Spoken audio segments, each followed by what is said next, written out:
दिल क्यों आवारा, न जाने किस पे आएगी। चलिए दोस्तों, तो आप लोग देखिए ये इस डायग्राम को, आप इस डायग्राम को देखिए और इस प्रश्न को समझने का प्रयास कीजिए। हालांकि देखने से आपको कुछ भी नहीं समझ में आएगा, मैं आपको बता देता हूँ। देखिए ये त्रिभुज सर आपका बहिष्त्रिकोण का प्रमेय है।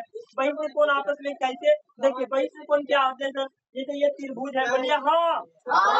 अब ये त्रिभुज है, त्रिभुज का एक तो भुजा यदि आप बढ़ाओगे तो एक एक्स्ट्रा एंगल बनेगा कि नहीं बनेगा, बोलिए बनेगा। जब बनेगा तो पूछता है इस एंगल का कोण क्या होगा, तो बोलता है अंदर वाला दोनों को आप जब जोड़ दोगे ना तो इस एंगल के बराबर हो जाएगा। इसी को हम बोलते हैं बहिष्त्रिकोण का प्रमेय। क्या बोलते हैं, बोलते हैं इसे। आपको बोलता है आप सिद्ध करके दिखाओ कि ऐसा क्यों होता है, कैसे होता है, तो आप सिद्ध कर सकते हो क्या, बोलो नहीं आओ,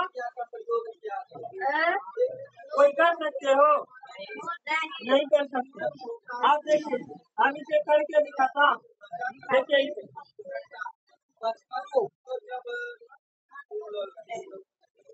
अच्छा आप हमको ये बताओ, इसमें क्या दो ही चीज इसमें लगा, इसमें क्या चीज लगा, दो ही चीज लगा, वो है त्रिभुज के चारों कोनों का योग कितना होता है, नहीं होता कुछ। त्रिभुज के तीनों कोनों का योग कितना होता है, ये जानते हो ना, ठीक है। आप बताओ एक सरल रेखा पर कितने डिग्री का कोण बनता है, सोचो ये यही दोनों कॉन्सेप्ट पे ये प्रश्न हो जाएगा आपका। आप बोलो सर ऐसा है क्या, करके दिखाओ, मैं करके दिखा रहा हूँ। देखिए सबसे पहले लिखेंगे कि एक त्रिभुज के तीनों कोनों का योग 180 डिग्री होता है। अच्छा त्रिभुज के तीनों कोणों का योग कितना हो जाएगा, 180 डिग्री हो जाएगा। आप देखिए इसीलिए आप क्या लिख सकते हो, इसीलिए मैं लिख सकता हूँ सर, आप ऐसे लिखोगे A B C angle A B C plus में angle B A C plus में एंगल बी ए सी और फिर प्लस में angle sir A C B. क्या लिख सकते हो, ए सी बी बराबर क्या हो जाएगा, बोले तो क्या लिख सकते हैं बराबर 180। देखो तुम लोग हमको लगता है मार खाने का कगार पे पहुंच चुके। अरे यार लिख क्यों रहे हो, लिख पे करते जाओगे, इसे ना आप इक्वेशन फर्स्ट समझो, इसे इक्वेशन क्या समझो। अच्छा इससे मैंने किया तो है कुछ किया है, कुछ हम तीनों को जोड़ दिया है, ये हो गया। आप देखो अब पुनः आप देखो इधर ध्यान देना, थोड़ा देर के लिए आप समझो। करण कुमार अच्छा यहाँ आता और यहाँ आता, इन दोनों को जोड़ देंगे कितना, तो एक सरल रेखा पर 180 डिग्री का कोण लेजर होता है क्या, होता है ना, तो लिखेंगे क्योंकि एक सरल रेखा पर 180 डिग्री का कोण बनता है।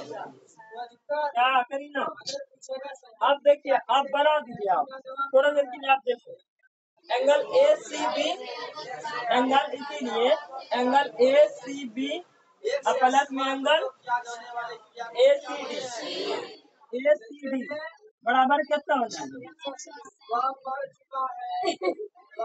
समीकरण फर्स्ट एंड सेकंड को आप देखो, जब आप ये तीनों को जोड़ोगे तो कितना आएगा, जब आप ये दोनों को जोड़ोगे कितना आएगा, तो कहने का मतलब ये दोनों भी आपस में बराबर है, मतलब यही ना हुआ जी।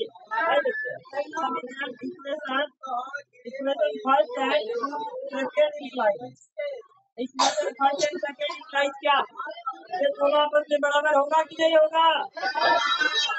आप लोग तो इसे लिख, मैं इसे लिख देता हूँ, देखिए angle A B C plus में angle B A C plus में एंगल ए सी बी बराबर क्या हो जाएगा, angle A C B plus में एंगल ए सी बी थोड़ा देर के लिए यार जो हमको लगता है ACB तो प्लस में इधर अगर माइनस हो जाएगा तो क्या मैं इसे घटा सकता हूँ? नहीं घटा सकते हैं। अब देखिए, अब आपका इसलिए एंगल ABC प्लस में एंगल BAC प्लस बराबर हो जाएगा एंगल ACD। देखिए क्या यही आपको सिद्ध करने के लिए कह रहा था? तो देखिए एंगल ABC यानी ये एंगल और फिर जोड़ेंगे ये एंगल, ये ना होगा जी BAC है तो BAC और जोड़ोगे तो ये हो जाएगा ACD।